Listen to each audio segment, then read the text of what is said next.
নির্বাচনের আগে জামায়াত আমিরের নতুন চাল, পাল্টে গেল পাশার দান। জামায়াত আমিরের অদৃশ্য জাল, নির্বাচনের আগে কুপকাত বিএনপির বড় বড় শক্তি। নির্বাচনের ঠিক আগ মুহূর্ত, আপাতদৃষ্টিতে রাজনৈতিক আকাশ শান্ত মনে হলেও এই স্বাভাবিকতার আড়ালে ঘটে যাচ্ছে এক অকল্পনীয় ঘটনা। তলে তলে জামায়াত আমির ডাক্তার শফিকুর রহমান এমন এক পরিস্থিতির জাল বুনছেন যা বাংলাদেশের ইতিহাসে এক বিরল উদাহরণ হয়ে থাকবে। যারা ভেবেছিলেন জামায়াত কেবল একটি ভোট প্রার্থী দল, তারা পরিস্থিতির গভীরতা বিন্দুমাত্র আঁচ করতে পারছেন না।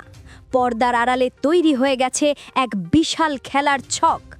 এই ছকটি এতটাই নিখুঁত যে পরবর্তী সময় যে সরকারি ক্ষমতায় আসুক না কেন, তাদের প্রতিটি পদক্ষেপ হতে হবে জামায়াত আমিরের তৈরি করে দেওয়া সেই নির্দিষ্ট সীমানার ভেতরে। অনেকে কে বলছেন মরণ ফাঁদ, কেউ বলছেন অদৃশ্য শিকল, আবার কেউ বলছেন এটি ২৪-এর গণ অভ্যুত্থানের চেতনা রক্ষার এক অভিনব রক্ষা কবচ।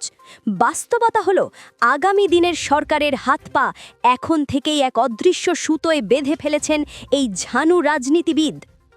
ভারতের দাদাগিরি বনাম আমিরের মাস্টার প্ল্যান। জান প্রাণ দিয়ে কাজ করবো ইনশাআল্লাহ।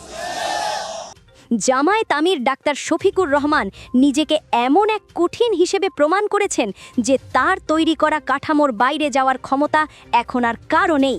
তিনি স্পষ্ট করে দিয়েছেন যে ভারতের সাথে সেই পুরনো কায়দায় মাখামাখি করে ক্ষমতা টিকিয়ে রাখার দিন এখন শেষ। যারা ভাবছেন ক্ষমতায় গিয়ে নিজের খেয়াল খুশি মতো দেশ চালাবেন, তারা আসলে মস্ত বড় বিভ্রান্তির মধ্যে আছেন। সবচেয়ে বড় চমকটি অপেক্ষা করছে আগামী ১২ই ফেব্রুয়ারি। পুরো পৃথিবী অবাক বিস্ময়ে তাকিয়ে দেখবে যখন নির্বাচনের মাত্র কয়েকদিন আগে যুক্তরাষ্ট্রের সাথে বাংলাদেশ এক বিশেষ বাণিজ্য চুক্তি স্বাক্ষর করবে। এই চুক্তির পেছনে জামায়াত আমিরের যে কৌশলগত সমর্থন রয়েছে, তা প্রতিবেশী দেশগুলোকে, বিশেষ করে ভারতকে বুঝিয়ে দিয়েছে যে বাংলাদেশ এখন আর কারো করুণার ওপর নির্ভরশীল নয়। জামায়াত আমির নিশ্চিত করেছেন যে বাংলাদেশের গন্তব্য এখন থেকে সুনির্দিষ্ট এবং অপরিবর্তনীয়। শপথের নতুন নিয়ম ও আইনি ফাঁদ। সাংবিধানিক কূটকৌশলের ক্ষেত্রেও জামায়াত আমির এক অনন্য পথ বেছে নিয়েছেন। প্রচলিত সংবিধানে স্বৈরাচারী শাসকদের রাখা সব ফাঁকফোকর বন্ধ করতে নজিরবিহীন সিদ্ধান্ত নেওয়া হয়েছে। এবার নবনির্বাচিত এমপিদের শপথ পড়াবেন প্রধান নির্বাচন কমিশনার বা সিইসি। এই একটি আইনি চালের মাধ্যমে বর্তমান ব্যবস্থার যাবতীয় কর্মকাণ্ডের বৈধতা নিশ্চিত করা হয়েছে।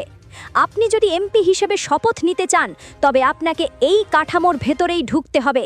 একে অস্বীকার করার অর্থ হবে নিজের সংসদ সদস্য পদকেই অবৈধ ঘোষণা করা। অসহায় বিএনপি বনাম মানিয়ে নেওয়া জামায়াত।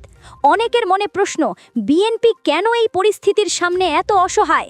বিএনপি যখন পুরনো ঘরানার রাজনীতি আর ভারতের সাথে সুসম্পর্ক খোঁজার বাসনা লালন করছে, তখন জামায়াত আমিরের তৈরি করা এই মাস্টার প্ল্যান তা বাস্তবায়ন করা অসম্ভব করে দিয়েছে।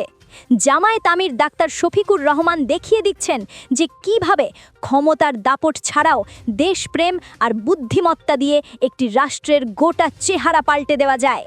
যারা তাকে হালকাভাবে নিয়েছিলেন, তারা এখন হাড়ে হাড়ে টের পাচ্ছেন যে কঠিন জিনিস আমির আসলে কি জিনিস। এই পুরো চিত্রনাটের মূল কারিগর হিসেবে ইতিহাসের পাতায় নিজের নাম পাকাপুকিভাবে লিখে রেখেছেন তিনি। আপনার কি মনে হয়, জামায়াত আমিরের এই অদৃশ্য শিকল কি বাংলাদেশের জন্য মুক্তির সনদ, নাকি বড় দলগুলোর জন্য পরাজয়?